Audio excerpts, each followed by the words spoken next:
macam mana kita nak kenal Nabi kita Muhammad SAW? Kan? Macam mana kita nak kenal?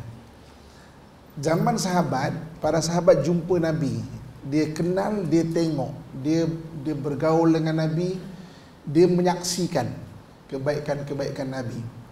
Sedangkan Nabi itu dia adalah Rasul penutup, Khatamul Anbiya. Selepas Nabi tak ada lagi Nabi. Okey, tak ada lagi Rasul selepas Nabi. Jadi Nabi SAW adalah Nabi penutup. Nabi penutup. Okey. Dalam sejarah kemanusiaan, hanya ada 2 orang Nabi sahaja yang Allah turunkan ada 2 benda. Satu, dia ada ilmu. Yang kedua, dia ada memori syurga. Pertama, Nabi Adam AS. Nabi Adam diturunkan 2 benda. Satu ilmu, satu lagi memori syurga. Dia pernah duduk di syurga, dia ada memori itu. Okey. Jadi sebab itu, katakanlah kita pernah pergi ke UK lah contoh kan.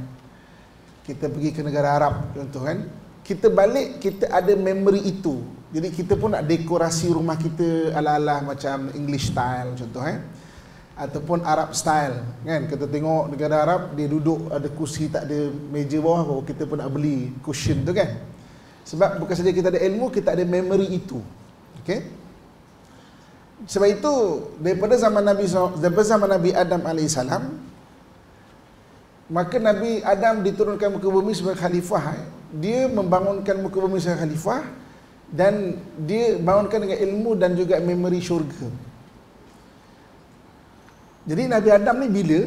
Nabi Adam ni 10,000 tahun yang lepas, paling kurang 10,000 tahun yang lepas. Nanti ibu kakak search buku, nama buku, satu buku nama dia Sapien, dikarang oleh satu orang nama Noah Hariri, Yuval Noah Hariri. Itu highly recommended untuk baca. Jadi Yuval Noah Hariri ni dia kaji tengkorak manusia yang ditemui di muka bumi ni tau. Jadi antara hipotesis yang dibuat adalah di bumi ni dia ada manusia yang dipanggil sapien. Kita ni saintifik punya istilah adalah sapien tau. Sapien ni saintifik punya istilah bagi manusia. Jadi dia jumpa sapien, tengkorak-tengkorak sapien, dan dia hipotesis awal dia menyatakan bahawa sapien ni bukan satu golongan. Dia banyak sapien. Dia ada erectosapien, dia ada luzionisapien, dia ada homo sapien. Jadi antara sapien-sapien ni yang paling pandai dipanggil homo sapien. Jadi homo sapien ni istilah saintifik bagi manusia. Jadi kenapa dipanggil antara erectosapien, sapien, luzionisapien dan berbagai-bagai lagi? Sebab homo sapien ni yang paling pandai. Cumanya Yuval Hariri dia tak dapat nak kupas macam mana homo sapien dapat insight ataupun dapat ilmu lah, ataupun dapat akal. Sebab manusia, haiwan ni sama je, tapi kita punya kemampuan akal tu berbeza. Macam mana homo sapien ni paling cerdik lah. Tapi dalam Quran benda tu jelas. Sebab kita bukan teori maknanya apa evolution. Kita teori creation. Adam tu dicipta, bukan evolusi daripada monyet. Jadi Allah sebut surah Al-Baqarah ayat 30, wa idz qala rabbuka lil malaikati inni ja'ilun fil ardi khalifah. Aku berkata Allah kepada malaikat, aku dah jadi khalifah. Dan malaikat bertanya, qalu ataj'alu fiha may yufsidu fiha wa yasfiku dima. Kenapa nak jadikan satu golongan yang akan menumpahkan darah dan membuat kerosakan di muka bumi ini? Jadi ada macam manusia tapi bukan insan. Jadi saya baca buku Sapien Yuval Noah Hariri. Jadi dia kaji tengkorak-tengkorak yang ditemui di seluruh dunia. Rupanya memang ada macam manusia tapi bukan insan tu. Dan dikata apabila homo sapien ini antara sapien lain sebab dia tak cerdik, jadi dia pupus. Yang tinggal homo sapien ni. Dan homo sapien inilah yang membiak jadi kita lah sebagai manusia ni. Tapi bagi kita sebagai dalam Islam, Kita jelas, kita creation tu. Allah ciptakan Adam dan turunkan ke bumi ni. Sebab tu malaikat bertanya kepada Allah, macam seolah-olah ada Adam yang macam Adam tapi bukan Adam. Itu pernah dibahaskan, mana Adam sebelum Adam. Adakah ada Adam sebelum Adam? Okey. Jadi diciptakan Adam AS, diturunkan Adam AS di muka bumi. Nanti boleh cari buku tu. Saya ingat dekat Malaysia pun ada jual. Tajuk buku tu Sapien. Bagus untuk baca. Kan? Sapien. Bukan Sufian Sapien. Okey. Jadi Adam AS diturunkan ke muka bumi ini, dan jangan kita ingat orang dulu lekeh-lekeh macam mana Mak Saleh cerita. Kan? Jadi Adam diturunkan ada ilmu dan ada memori syurga. Manusia membangunkan muka bumi, membangunkan muka bumi. Lepas Nabi Adam, Idris, sampai Nabi Idris, Nabi Nuh AS. Beza antara Nabi Adam sampai Nabi Nuh 1600 tahun. 1600 tahun. Adam sampai Nabi Nuh AS. Dan Nabi Nuh AS sebenarnya satu kaum yang sangat-sangat maju daripada Nabi Adam sampai ke Nabi Nuh sangat maju. Kita boleh tengok ukiran-ukiran yang berada di dalam piramid dan sebagainya melambangkan teknologi orang terdahulu.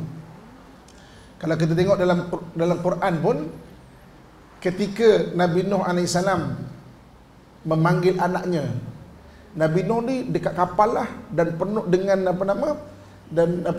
dengan ombak yang besar tinggi, dan anak dia tu fi ma'zilin, maknanya di tempat yang terpencil. Dia boleh berkomunikasi dengan anak dia. Kita hari ni dekat atas bangunan ni, kita nak memekik kat tingkat bawah pun tak dengar tau. Ini kemanusiaan kan? Kecuali kalau ibu-ibu punya frekuensi tu tinggi lah tinggi, mungkin boleh dengar. Biasanya tak boleh dengar, terhalang dengan tembok dan sebagainya. Ini dia berkomunikasi dengan anak dia boleh dengar. Kan? Jadi maknanya zaman Nabi Nuh memang sangat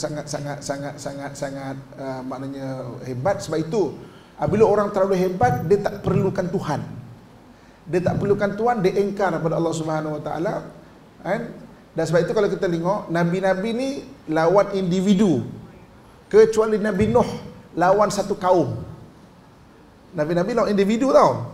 Nabi Ibrahim lawan Namrud, Nabi Musa lawan Fir'aun, kan? Nabi Isa lawan Herod, kan? Kemudian Nabi kita Muhammad SAW ada Abu Jahal, ada Abu Lahab. Tapi Nabi Nuh lawan satu kaum yang engkar, kan? Dan dia tergolong daripada Nabi yang ulul azmi dipanggil. Memang sangat hebat dia punya dakwah tu. Maka Allah datangkan banjir besar, bumi ni macam kena reset, hilang terus. Dan manusia tak ada catatan selama 4000 tahun. Tempoh manusia tak ada catatan tu dipanggil Ubaid period. Ubaid period. Nanti boleh search apa tu Ubaid period. Ubaid period ni satu istilah manusia tak ada catatan. Catatan pertama balik manusia ada, iaitu ketika zaman Mesopotamia, bangsa Sumeria. Bangsa Sumeria ni didapati bangsa pertama balik cipta ataupun terilham tulisan. Kan? Bangsa Sumeria 3500 tahun sebelum Masihi 3000 tahun 3500 tahun sebelum Masihi. Sebelum tu Ubaid period. Manusia tak ada catatan dia. Tak ada catatan maknanya jadi Mesopotamia barulah orang ada catatan balik. Jadi kita tengok kemudian lepas Mesopotamia di Iraq sekarang. Kemudian wujud kerajaan Mesir lama. Mesir lama yang ada piramid apa semua tu. Dan kita tengok orang jumpa tulisan-tulisan dalam piramid. Dia cerita, orang dulu cerita apa yang orang dulu pernah capai. Kan kalau tuan-tuan nanti tengok dalam, cuba Google aeroplane inside pyramid. Dia tulis ada gambar kapal terbang. Ini kita cerita 3000 tahun sebelum Masihi. Dia menulis bukan zaman dia. Orang dulu, apa yang orang dulu pernah capai dalam sebelum Ubaid period, zaman Nabi Nuh AS. Okey. Jadi Nabi kita SAW, maknanya Nabi Adam diturunkan dua benda, satu ilmu, satu memori syurga. Nabi kedua yang ada benda yang sama, Nabi kita Muhammad SAW. Dia diturunkan dengan ilmu Al-Quran dan juga memori syurga. Macam mana Nabi dah ada memori syurga? Dia kan Isra Mi'raj dengan satu teknologi yang pergi dan balik. Pergi balik tu maknanya kalau sekarang punya akal nak ikut memang tak mampu orang buat kenderaan selaju tu. Kan? Tak mampulah orang buat kenderaan selaju itu. Setakat ni kita punya kenderaan memang menggunakan kapal terbang paling laju.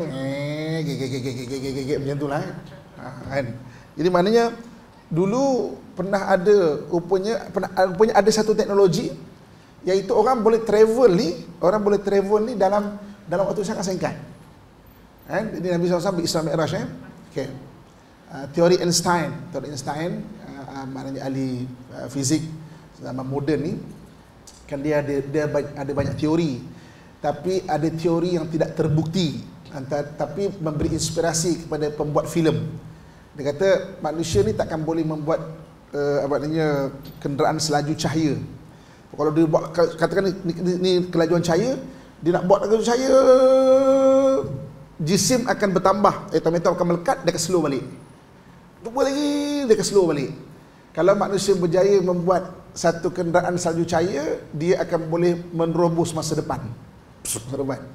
Ini teori yang tidak dibuktikan lagi, tapi memberi inspirasi kepada pembuat filem buat perjalanan masa tu.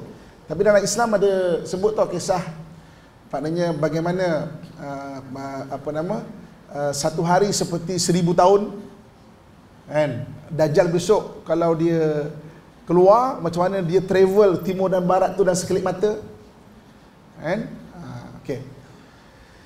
Jadi Nabi SAW diturunkan ada ilmu dan memberi syurga. Dalam hadis-hadis Nabi SAW ada banyak sains. Al-Quran sendiri ada lebih 500 ayat sains yang waktu tu ahli tafsir tak faham, nak kupas daripada sudut sains. Dan asas sains dalam dunia adalah Islam.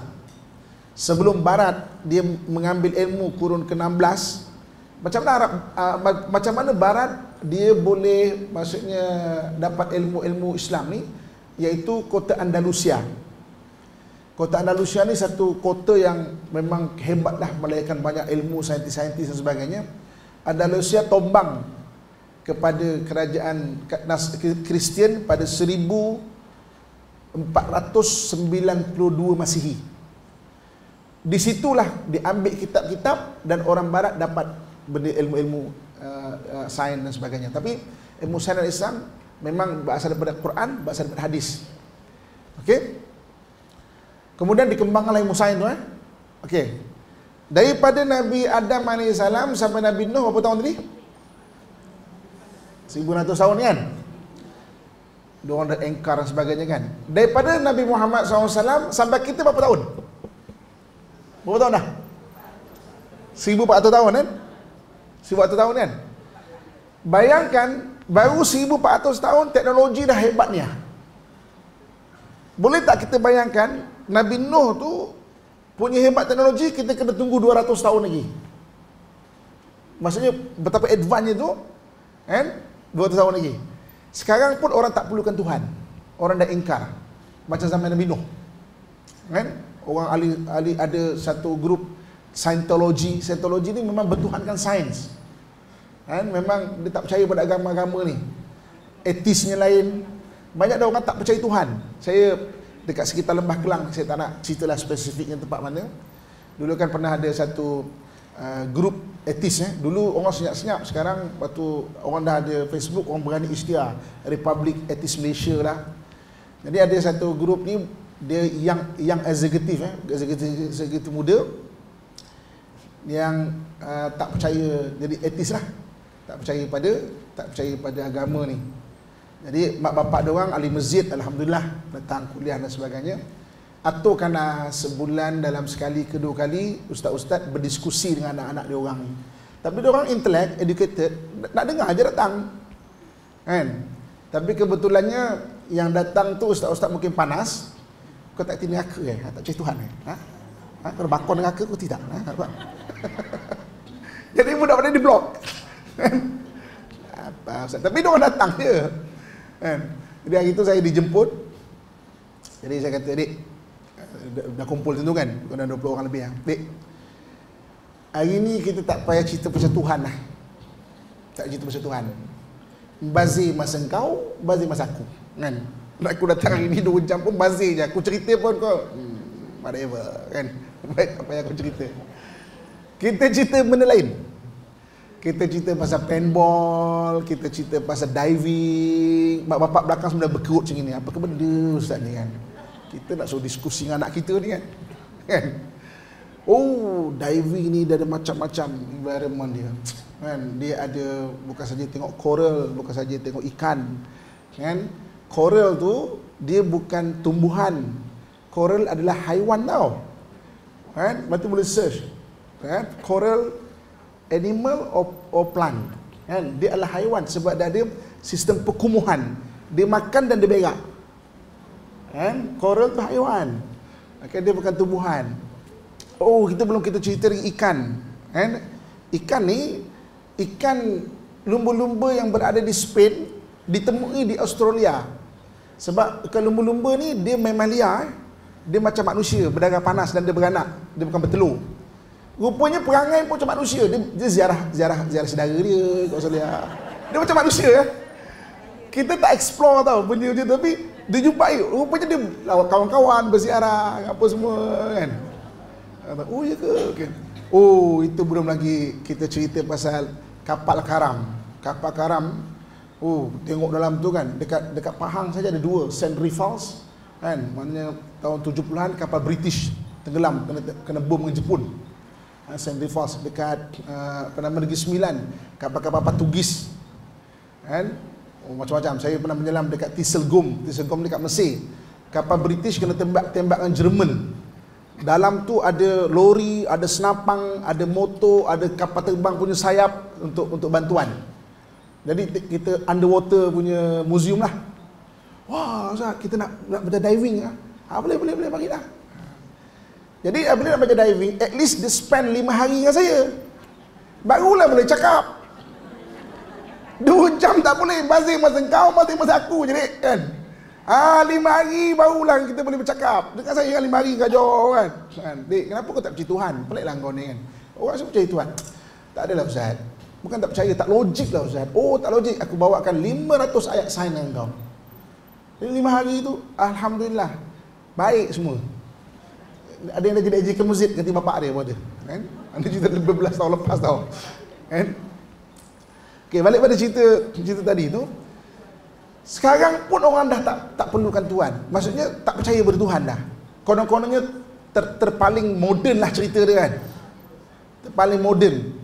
Kan? Disindir-sindir pula lagi. Apa ingat pakai kopiah ni pergi ke bulan ke? Apa ingat pakai pakai tudung ni boleh pergi ke bulan ke?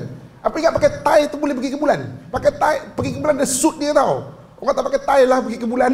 Dia suit dia sendiri. Kan? Terpaling sains lah kononnya kan. Tapi maksudnya nak tahu sekarang kalau kita boleh feel lah kenapa engkarnya umat zaman Nabi Nuh tu adalah kenapa? Kerana maju sangat dah. Kan? Dan sekarang lah sebab orang maju macam orang tak perlukan Tuhan. Seolah macam tu waktu tu memang Allah macam kalau dulu soalan bahasa moden reset balik macam tu tapi kalau akhir zaman ni zaman Nabi Muhammad kiamat terus lah. Nama kiamat waktu tu, lepas tu dalam hadis disebut kiamat takkan berlaku sehinggalah tak ada satu orang pun menyebut nama Allah lagi. Maknanya waktu tu orang dah memang sombong sangat dah waktu tu. Baru Allah SWT maknanya datangkan kiamat. Okey. Mengenai asmaul Nabi ni, macam mana cara kita nak mengenal Nabi? Okey, antaranya adalah macam tadilah, maksudnya Nabi ni memang Nabi kita ni hebat. Dia diturunkan dengan ilmu dan memori syurga. Memang dia hebat dan dia bapa kepada sains moden ni sebenarnya. Sains moden, saintis-saintis Islam semua mengambil panduan daripada Quran dan hadis, kemudian dicedok oleh orang barat kurun ke-16. Kurun ke-15 16 ketika tombangnya Andalusia. Kan? 1492 masih. Sebelum tu barat Dark Age Dark Age. Saya pergi ke kota-kota lama, apa nama? Kota-kota lama Melayu dekat Kepulauan Riau, istana-istana lama. Kita orang Melayu, kita kan terkenal dengan bersuci Bersuci. Kita dah buat sistem flush untuk tandas. Kan tandas dulu, dia parit, dia masukkan dalam satu kolam. Kemudian kolam tu dia ada satu macam papan lah. Papan, lepas mana pressure dia ke sini dan terus ke parit belah yang lain. Dia lepas buang air, dia tarik papan tu, keluar kat sana tu. Tapi hari ni kalau kita search, siapa yang mencipta flush tandas? Mak Saleh ngaku dia. Dia cebok pun tak. Cuba search siapa mencipta toilet paper ni. Toilet paper hanya dicipta 1872 macam tu. 1852 macam tu. Cebok pun tak, ada flush tandas. Logik ke tak? Mak Saleh ni nak claim semua benda dia buat. Kita orang Melayu dah bersuci, dah ada flush tandas tau. Kan? Maknanya teknologi Islam tu sendiri. Biar kakak tahu sekalian Okey. Jadi macam nak kenal Nabi tadi, pertama macam kita mengenal Nabi memang hebatlah Nabi kita tu. Okey. Jadi para sahabat tu dia kenal Nabi, dia tengok Nabi. Sebab tu dia kenal Nabi. Sebab tu dia sayang Nabi. Sayangnya Nabi tu memang luar biasa lah ni, para sahabat tu kan. Jadi bagi kita yang tak pernah jumpa Nabi, macam mana kita nak kenal Nabi? Okey. Dia ada dua perawian. Pertama sekali melalui dalam kitab Syama'il Muhammadiyah. Syama'il Muhammadiyah ni dia cerita kisah macam mana bentuk Nabi, macam mana rupa Nabi, macam mana cara makan. Syama'il, kitab Syama'il itu boleh beli, boleh baca. Dan ada terjemah bahasa Melayu pun ada. Kita baca sendiri pun boleh tu. Benda tu tak perlu kelas-kelas macam ini. Dia tak complicated pun, dia straightforward je. Nabi tu macam ini, macam ini, macam ni. Syama'il Muhammadiyah. Kan? Maksudnya kita baca kan, kita boleh tengok Nabi. Antara yang menarik adalah daripada dua periwayatan. Bentuk tubuh Nabi ni daripada dua periwayatan. Satu riwayat daripada Ummu Ma'bad. Ummu Ma'bad ni waktu Nabi berhijrah, kan Nabi bergerak daripada Mekah Okey, untuk senang faham, semenanjung tanah Melayu lebih kurang sudut geografi lebih kurang sama dengan semenanjung tanah Arab. Nak senang faham Mekah ni Kuala Lumpur. Madinah Kedah. Jadi maknanya Syam, tanah Syam. Syam tu Bangkok. Johor Yaman. Yaman ni Johor. Jadi kalau kita tengok Quran, li'ila fi Quraisyin ila fi rihlatash syita'i was-saif. Kebiasaan orang Quraisy, dia pergi berniaga pada musim sejuk pergi ke Syam, musim panas dia pergi ke Yaman, maknanya dia Kuala Lumpur kan, orang lama Kuala Lumpur kan. Kuala Lumpur. Orang sama cakap saya, macam orang lama pula kan. Saya bergaul banyak dengan orang lama. Daripada Kuala Lumpur pergi ke Yaman maksudnya daripada Mekah pergi ke Yaman, mana turun ke selatan. Kenapa musim sejuk best pergi ke selatan? Sebab selatan dekat dengan laut, humid tinggi, tak sejuk sangat. Kan? Jadi kalau kita nak tahu kenapa, why? Kenapa? Sebab humid tinggi. Kalau kita pergi Eropah, paling best musim sejuk pergi mana? Spain. Andalusia tu. Sebab Spain takkan sejuk sangat. Pergi UK menggigil lah cerita dia. Kan? Sebab dia sebagai selatan dekat dengan laut, humid dia tinggi.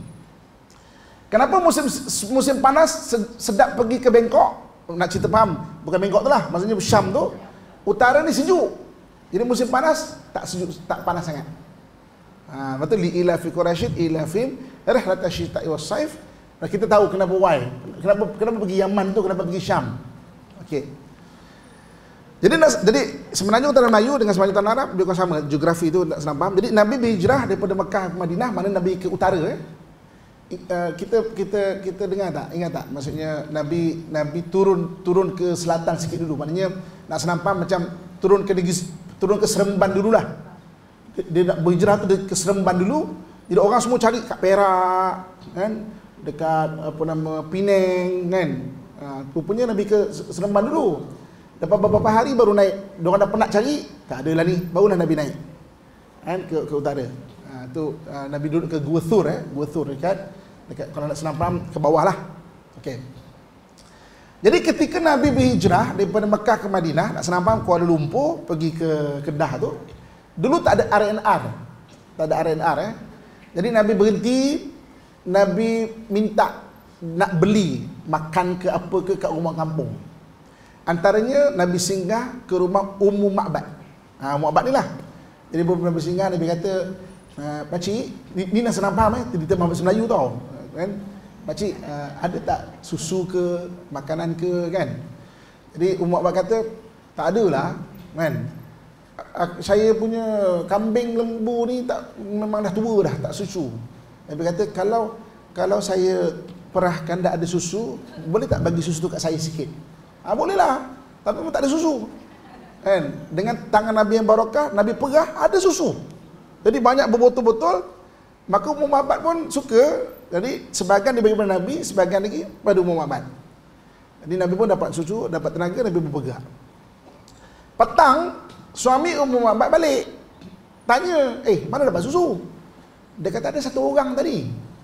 Kan? Dia datang, dia perahkan susu ni. Orangnya macam mana? Ummu Ma'bad cerita. Bentuk macam gini, badan macam gini, cara jalan macam gini. Itulah periwayatan pertama pasal bentuk tubuh Nabi daripada Ummu Ma'bad. Yang orang meriwayatkan balik. Sebab para sahabat dah biasa jumpa Nabi, dia tak teringat pun nak cerita macam bentuk Nabi tu macam mana. Macam kita lagi ni kan, kita dengan suami kita tak cerita pun ke anak kita yang hari-hari tengok bapak dia kan. Tapi mungkin cucu kita tanya, Nek, Tok Wan, atuk dulu macam mana? Kan kita bercerita, atuk macam ini, atuk macam ini, atuk macam ini. Jadi periwayatan pertama dalam periwayatan Ummu Ma'bad, kan, yang agak detail cerita siapa Nabi. Ya akhirnya suaminya Ummu Ma'bad kata, oh itulah orang Quraisy yang sedang dicari itu, itulah Muhammad tu. Oh aku nak jumpa tapi dia dah bergerak dah. Periwayatan kedua pasal Nabi agak detail adalah Sayyidina Ali karramallahu wajhah. Kenapa Sayyidina Ali? Sayyidina Ali ni dia menjadi gubernur di Kufah. Waktu Rasulullah wafat, Sayyidina Abu Bakar, Sayyidina Umar, Sayyidina Osman, dia jadi gubernur dekat Kufah. Kufah kat Iraq. Kufah kat Iraq sekarang ni. Jadi orang Iraq bertanya, Nabi ni macam mana rupa dia? Jadi Sayyidina Ali suka bercerita, oh Nabi macam ini, Nabi macam ini, Nabi macam ini, Nabi macam ini. Ini periwayatan, maknanya dia berdua, Ummu Ma'bad satu, yang keduanya dengan daripada Sayyidina Ali. Sayyidina Ali cerita, oh macam ini, macam ini, macam ini. Kan? Okey. Jadi itu cara nak kenal Nabi, maksudnya dengan baca kitab Syama'il lah. Syama'il. Jadi antara periwayatan yang dan juga periwayatan tentang daripada Ummu Ma'bad dan Sayyidina Ali, kita boleh kenal Nabi SAW. Yang kedua, macam mana cara nak kenal? Melalui Asma'un Nabi SAW. Asma'un Nabi inilah, nama-nama Nabi SAW ni, gelaran nama Nabi SAW ini. Dia dalam kitab Dalailul Khairat. Dalailul Khairat, nanti boleh carilah. Dalailul Khairat ni satu kitab yang agak terkenal. Antaranya adalah ketika peperangan Riau II. Okey. Orang Melayu kita lawan Belanda, dipimpin oleh satu orang panglima, iaitu Raja Haji Fisabilillah. Okey, saya cerita sikit perang Riau. Beberapa kakak tuan-tuan sekalian, dulu di Nusantara ni dia ada dua tanah. Tanah Melayu dengan tanah Jawa. Kan? Tanah Melayu ni, Sumatera tu semua tanah Melayu. Tu bukan Indonesia. Indonesia baru je. Sumatera semua tanah Melayu, semenanjung tanah Melayu sampai ke selatan Thailand sekarang, sampai ke Champa, dan kepulauan Melayu. Kepulauan Melayu mana? Kalimantan. Kalimantan Kepulauan Melayu. Sulawesi itu Bugis, Kepulauan Melayu. Dan juga maknanya kalau sekarang Filipina lah. Filipina, maknanya sebenarnya dulu semua, bukan sahaja selatan, sampai ke Luzon semua tu adalah mana kepulauan Melayu. Kepulauan Jawa adalah daripada Jakarta ke bawah, kan? Dan juga pulau-pulau Jawa, Madura, Bali itu adalah kepulauan Jawa. Jadi maknanya Nusantara ada dua tanah, tanah Melayu dan tanah Jawa. Jadi British dia buat satu maknanya kajian, dia kategorikan, dia panggil Malay Archipelago dengan Jawa Archipelago. Nanti boleh search mana Malay Archipelago tu. Kan? Baru kita tahu, oh ni tanah Melayu baru kan. Jadi antara tanah Melayu dengan tanah Jawa, tanah Melayu dapat Islam dulu. Tanah Melayu dapat Islam dulu. Jadi wujudnya kajian Islam di tanah Melayu. Kajian Islam Aceh, kajian Islam Melaka dan sebagainya. Kemudian awal kurun ke-14, maknanya 14 kurun ke-15, Turki Osmaniyah hantar. Waktu tu Turki bukan khalifah Islam lagi.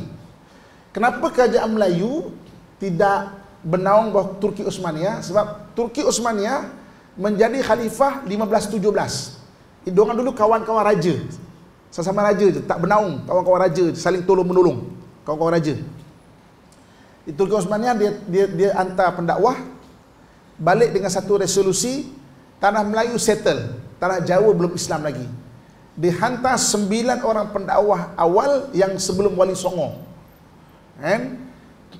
Syekh Maulana Malik Ibrahim, Maulana Ishaq, Maulana Hasanuddin dan sebagainya lah, termasuk Syekh Shubakir. Nanti boleh salinkan nama ni, search, baca. Kita akan seronok baca lah. Syekh Shubakir. Syekh Shubakir ni satu orang pendakwah awal yang dia menulis, dia berlawan dengan sihir.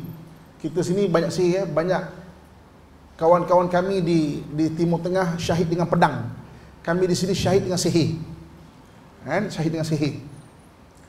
Jadi dia datang pendakwah awal, dia bersihkan sihir. Barulah datang pendakwah yang kedua, Wali Songo. Wali Songo ni ke arah mewujudkan kerajaan Islam di tanah Jawa. Jadi maknanya Wali Songo akhirnya berjaya menombangkan kerajaan Majapahit, gantikan dengan kerajaan Demak. Jadi kewujudan kerajaan Demak adalah kerajaan Islam pertama di Jawa. Jadi yang banyak bantu adalah di tanah Melayu. Sebab itu ada pembayang pantun, jika roboh kota Melaka, papan di Jawa kami sorongkan. Jika sungguh bagai dikata, jiwa dan raga kami korbankan. Sebab itu ketika tombang Melaka 1511, kerajaan Demak bantu tau. Dan Sultan Demak ketiga syahid dekat Melaka, Sultan Pati Yunus nama dia. Pati Yunus. Salinkan, kita boleh search. Sultan Pati Yunus, syahid kat Melaka. Okey. Jadi di antara raja-raja Melayu dalam Kepulauan Melayu, kita tak cerita tanah Jawa jadi maknanya kita ada dua, tanah Melayu dan tanah Jawa, kemudian dua-dua dipersaudarakan dengan Islam. Jadi kita ahli Nusantara ni bersaudara. Kan? Jadi di antara raja-raja Melayu yang paling keras kepala mana? Yang paling keras kepala? Dua. Satu Aceh, satu lagi Melayu kita ni. Paling keras kepala. Maknanya tak mengalah. Di Kepulauan Bugis, Sultan Hasanuddin menyerah. Kalimantan menyerah. Sebab itu kenapa orang Sultan Hasanuddin ketika menyerah di Belanda, dia jadi pahlawan-pahlawan Bugis masih hebat-hebat lagi. Jadi pahlawan Bugis macam, kenapa kita perlu menyerah? Kita masih kuat lagi. Tapi sebab raja dah menyerah, jadi akhirnya pahlawan-pahlawan Bugis mencari siapa raja yang belum menyerah lagi. Itulah orang Bugis datang ke Semenanjung Tanah Melayu kita ni. Sebab orang Raja Melayu tak menyerah dengan Belanda. Kan? Portugis tak menyerah, dengan Belanda tak menyerah. Kan? Jadi Ustaz Sultan berkerah kepala lah, Aceh dengan belah kita. Okey. Ni saya nak cerita ni, maksudnya berkaitan dengan Asma Nabi juga ni. Okey. Jadi kemudian Belanda ni asak daripada Johor, maknanya Raja Melayu dia berundur ke Kepulauan Riau. Kemudian Belanda asak, Belanda nak tangkap raja, nak suruh menyerah. Berundur lagi ke pulau belakang, ke Pulau Lingga. Jadi ketika Belanda asak sampai ke Pulau Riau, ditahan oleh satu orang panglima Melayu bernama Raja Haji Fisabilillah. Raja Haji Fisabilillah kalahkan Belanda di Pulau Penyengat dekat Kepulauan Riau tu. Kejar Belanda ke Melaka. Dikepung Belanda ni dah nyawa-nyawa ikan. Nyawa-nyawa ikan lah. Ada pengkhianat bagi tahu dekat Batavia. Batavia tu sekarang Jakarta. Jakarta. Jadi diam-diam, senyap-senyap Belanda datang, ambush pagi itu dekat Teluk Ketapang. Kan? Dan syahid Raja Haji Fisabilillah. Kan? Tangan kanannya pagi-pagi memegang kitab Dalail Khairat. Ya, kitab yang ada Asma Nabi ni. Tangan kirinya memegang badik. Kan? Jadi maksudnya, jadi kitab Dalail Khairat tu nak cerita macam mana cara nak kenal Nabi. Maknanya kita ni, pertama kitab Syama'il, yang kedua kitab Dalail Khairat. Okey. Jadi pengajian kita ni adalah kita ambil daripada maknanya Dalail Khairat, 201 nama Nabi kita Muhammad SAW. Kan? Dan kita syarahkan. Sebab saya tak tengok dalam Malaysia ni ada ustaz buka kitab ni. Jadi saya memang nak sangat buka kitab ni, kita belajar supaya kita kenal Nabi SAW. Kan? Jadi maknanya jadi bila kita menyayangi Nabi, nanti kita cerita kenapa, apa sebab dia. Okey. Dan bagi ayah-ayah dan abang, kalau pergi umrah, okey, pergi umrah, masuk daripada dinding depan Masjid Nabawi tu, Masjid Nabawi, dia ada 3 layer. Dia ada surah Al-Fatah, surah At-Taubah, sebagian surah Al-Fatah, sebagian surah Taubah dengan sebagian surah Baqarah tu lah. Yang eye level dia ada bulat itu Asmaul Nabi 201 dinding depan. Kalau ibu-ibu kakak tak dapat peluang tengok lah, sebab tak boleh masuk kawasan situ kan? Sebab tu saya namakan perjalanan daripada Babu Salam ke Babu Bakir. Babu Salam ni pintu ujung kita masuk kan, ujung tu Babu Bakir, yang kiri tu makam Nabi. Saya panggil tu sebuah universiti,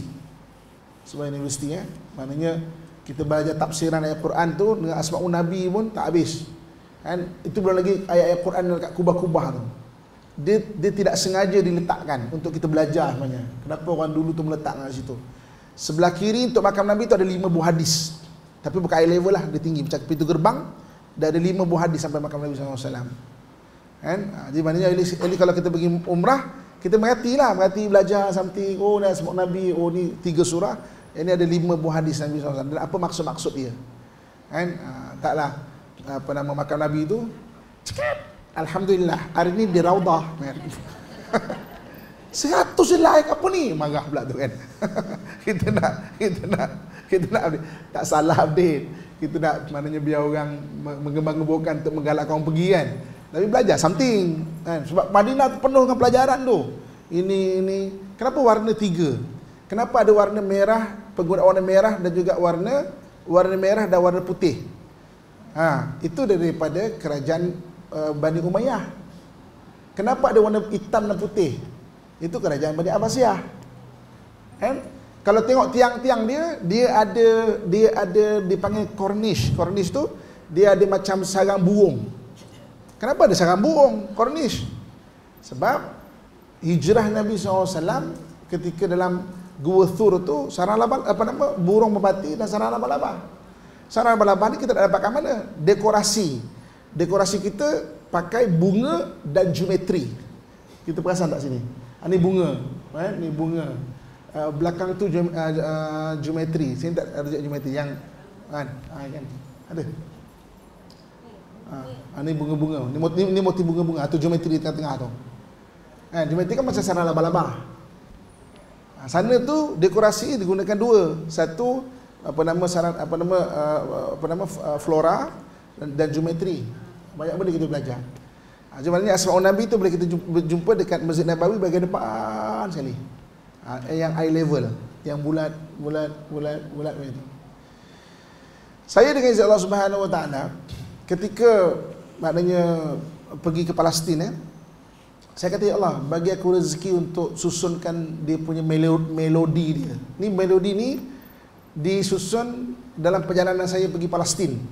Saya ada asal punya rakaman. Waktu mula saya dengan buat lagu ni, saya kata, ya Allah, aku nak jadikan biar orang boleh hafal. Orang boleh hafal maknanya 201 nama ni. Jadi teks dia ada, melodi dia. Saya dah lampas sebenarnya. Macam dapat Allah rezekikan. Okey. Sebab Asmaul Nabi kebanyakannya 10 minit ke atas. Jadi kalau kita nak buat untuk masuk TV ataupun radio, kena 5 minit ke bawah. 5 minit kata tak boleh masuk TV atau radio. Kan? Jadi yang Asmaul Nabi kita 6 minit lebih. Jadi TV Hijrah kata boleh lah. Radio Aikim kata boleh lah. Itu dapat masuk Radio Aikim, masuk TV Hijrah, lagu dia tu, dan alhamdulillah banyak orang boleh hafal lah. Ibu-ibu kakak kalau nak dengar hafalan dia, pergi YouTube Ustaz Amin Asmaul Nabi. Dah dapat dah? Pergi dah? Yang dalam format ni kan? Dengar, nanti kelak akan datang, sebelum kelas kita akan nasyidkan Asmaul Nabi. Jadi biar semua kita hafal lah dia kan? Dia boleh baca. Taklah saya seorang-seorang kan? Kena nyanyi, lepas tu kena mengajar kan? Lebih-lebih lagi bulan Ramadan, ujung kelas buka mulut keluar api terus kan? Kering tegak. Kalau akan datang, tolong hafal. Kita dapatkan dalam 6 minit je. 6 minit je. Tapi untuk bermula kita kasi laju lah. Kan? Tak apa, laju.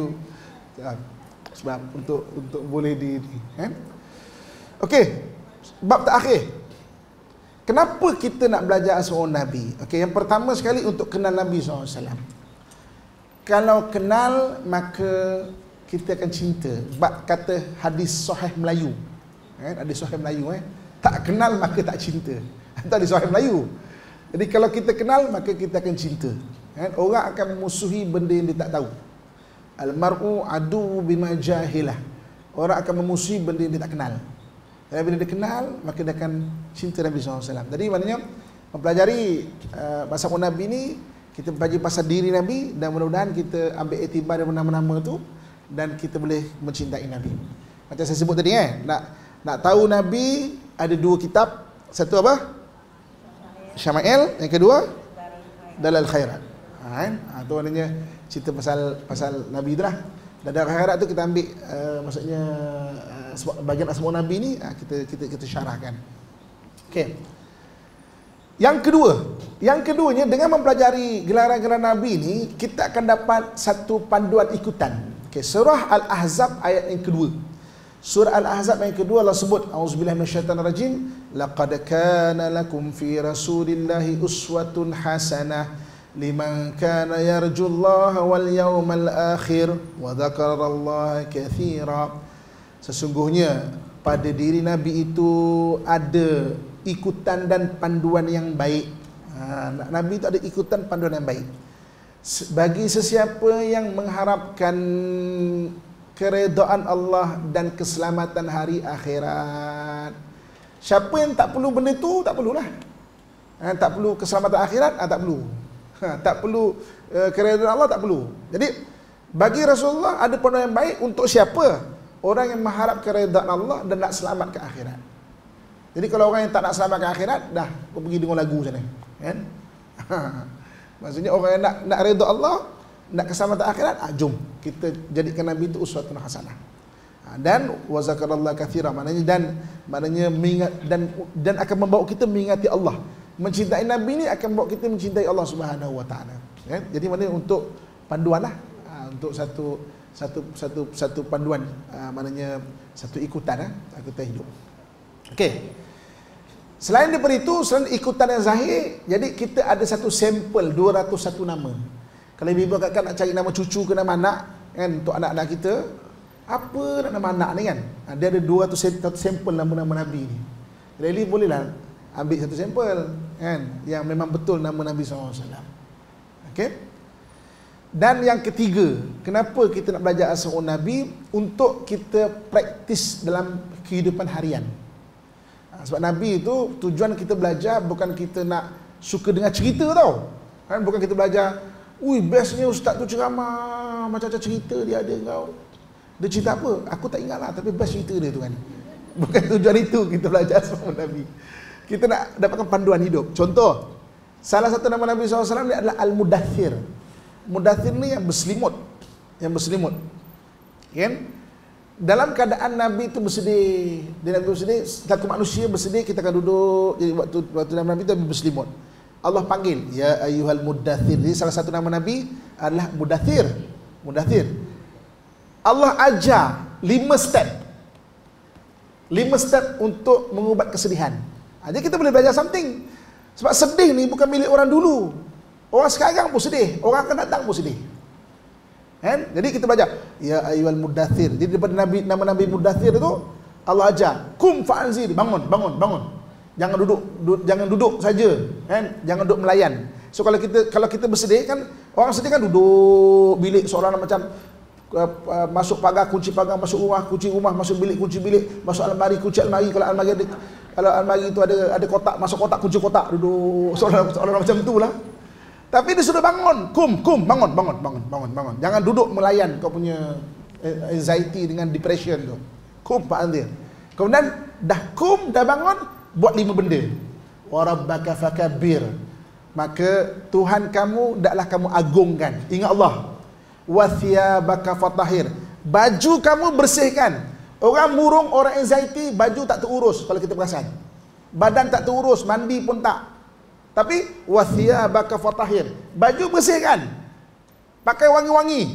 Pakai bersih-bersih. Pakai warna yang striking sikit. Kan? Maknanya wathiyabaka fatahhir waruzza fahjur. Maksudnya perangai lama ubah. Wala tamnun tastakthir. Jangan mengharap lebih. Maknanya kekuatan mental bina.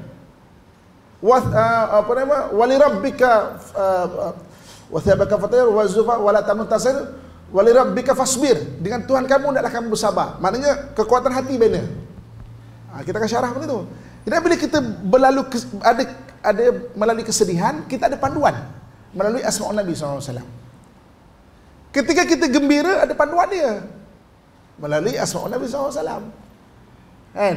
Jadi maknanya asma' Nabi ni satu panduan yang sangat bagus kalau kita belajar untuk kita menjawab persoalan-persoalan hidup.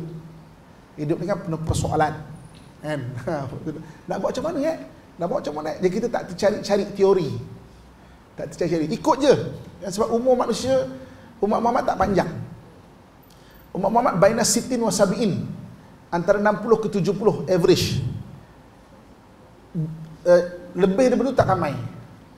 Lebih daripada itu tak ramai. Average 60 ke 70. Itu Nabi SAW sebut. Kalau kita tercari-cari teori, menghabis umur kita. Macam mana nak tackle suami Macam ni cari 5 tahun kan? Baru dapat tackle suami. Dapat menantu macam hantu pula ni. Macam mana hantu ni kan? 5 tahun lagi, Allah, habis umur. Dapat cucu, macam mana nak jaga cucu ni kan? Lagi 5 tahun. Pejam celik 20 tahun. Pejam celik 25 tahun. Pejam celik tak celik langsung. Jadi ada dalam hidup tak perlu cari teori, ikut. Jadi kita tak bazir masa. Ikut. Sebab benda tu benda yang terbukti. Islam ni agama zaman daripada Nabi Adam lagi Islam. Terbukti mengubat penyakit-penyakit manusia yang dalaman dan sebagainya. Tak perlu cari teori. Ikut je, kau tidak membazir masa. Kan? Okey. Jadi tu 3 sebab kenapa kita maksudnya mempelajari asma' Nabi Kenal Nabi untuk mencintai Nabi. Yang kedua sebagai ikutan, dan ketiga menjawab persoalan-persoalan hidup kita. Kan? Jadi saya setakat saja dululah.